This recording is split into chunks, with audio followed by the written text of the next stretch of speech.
આ વ્યક્તિગત વિષય છે. વરાળે એમાં લવ જેહાદ એવું ન હોય. પ્રેમને કોઈ સીમા નથી હોય, એને કોઈ ધર્મ નથી હોય. અને ધર્મ તો ટેમ્પરરી હોય, એમાં કઈ. અને તમે ભાજપનો સવાલ કરતો હોય તો ભાજપ પરના મોટા હિન્દુ બ્રાન્ડેડ નેતાઓની દીકરીઓ મુસ્લિમ પણ નહીં. જરા જે અંધભક્તો હોય પૂછો ને કે તમારે જમાઈએ તો પેલા છે બધા. એમાં શરમ નથી આવતી તમને?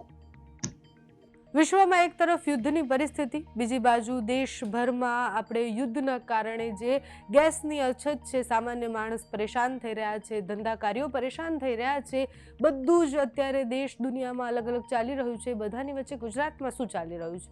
ગુજરાતમાં ચર્ચા થઈ રહી છે આંતરજ્ઞાતીય લગ્ન વિશે. ગુજરાતમાં એક દીકરીના પ્રેમ લગ્ન વિશે ચર્ચા થઈ રહી છે અને એમાં સમાજ મેદાને આવ્યો છે. આમ તો બહુ જ બધા મુદ્દાઓ એવા હોય કે જેમાં સમાજ ચૂપ રહેતો હોય, બહુ જ બધા મુદ્દા એવા હોય જેમાં સામાન્ય માણસ બોલવાની પણ ઈચ્છા ન રાખે, અને એવો જ આ મુદ્દો હોય છે પ્રેમ લગ્નનો. બોલે તો એક્સ્ટ્રીમ બોલે અને ન બોલે તો બિલકુલ ન બોલે. રબારી સમાજની એક દીકરી કાજલ રબારી, એના લગ્ન ચૌધરી સમાજના દીકરા સાથે થવા, એટલે કે એ પોતાની મરજીથી ચૌધરી સમાજના દીકરા સાથે લગ્ન કરે છે.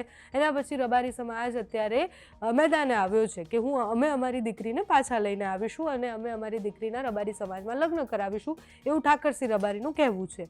ઠાકરસિંહ રબારી સિવાય આપણે વાત કરીએ કે માત્ર આ કિંજલ રબારીનો પ્રશ્ન નથી. કિંજલ દવેએ જ્યારે લગ્ન કર્યા ત્યારે પણ પ્રશ્ન ઉઠ્યા હતા. આરતી સાંગાણીએ જ્યારે લગ્ન કર્યા ત્યારે પણ પ્રશ્ન ઉઠ્યા હતા. એટલે કોઈ પણ છોકરી એ બીજા જ્ઞાતિના છોકરા સાથે લગ્ન કરે છે ત્યારે બહુ જ બધા વિવાદો થતા હોય છે, અને વિવાદના સાક્ષી આપણે બધા જ છીએ. આંતરજ્ઞાતીય લગ્ન ઉપર ગુજરાતમાં છેલ્લા કેટલાય સમયથી ડિબેટો થઈ રહી છે.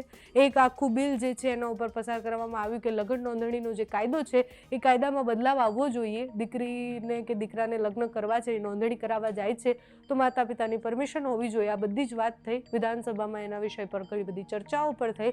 પાટીદાર સમાજ જે તે સમયે ખૂબ લડ્યો આ વિષય પર કે લગ્ન નોંધણીના કાયદામાં બદલાવ આવવો જોઈએ.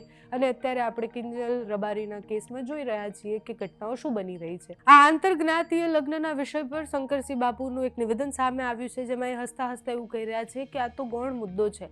પ્રેમ માટે કોઈ ધર્મ કે પછી જાતિ હોતી જ નથી. પછી એ સવાલ કરે છે ભારતીય જનતા પાર્ટીને, ભારતીય જનતા પાર્ટીના નેતા પર.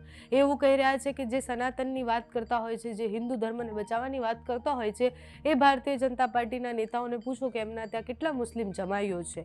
એટલે જ્યારે સામાન્ય માણસને બતાવવાની વાત આવે ત્યારે નેતાઓ કંઈક અલગ બતાવતા હોય છે અને પોતાના ઘરમાં કંઈક અલગ ચાલતું હોય છે. તો શંકર બાપુ આંતરજ્ઞાતીય લગ્ન વિશે શું કહી રહ્યા છે તે સાંભળો. આ વ્યક્તિગત વિષય છે. વરાળે એમાં લવ જેહાદ એવું ન હોય. પ્રેમને કોઈ સીમા નથી હોય, એને કોઈ ધર્મ નથી હોય. અને ધર્મ તો ટેમ્પરરી હોય, એમાં કઈ.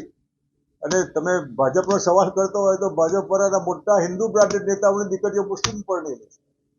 જરા જે અંધભક્તો હોય પૂછો ને કે તમારે જમાઈએ તો પેલા છે બધા. એમાં શરમ નથી આવતી તમને?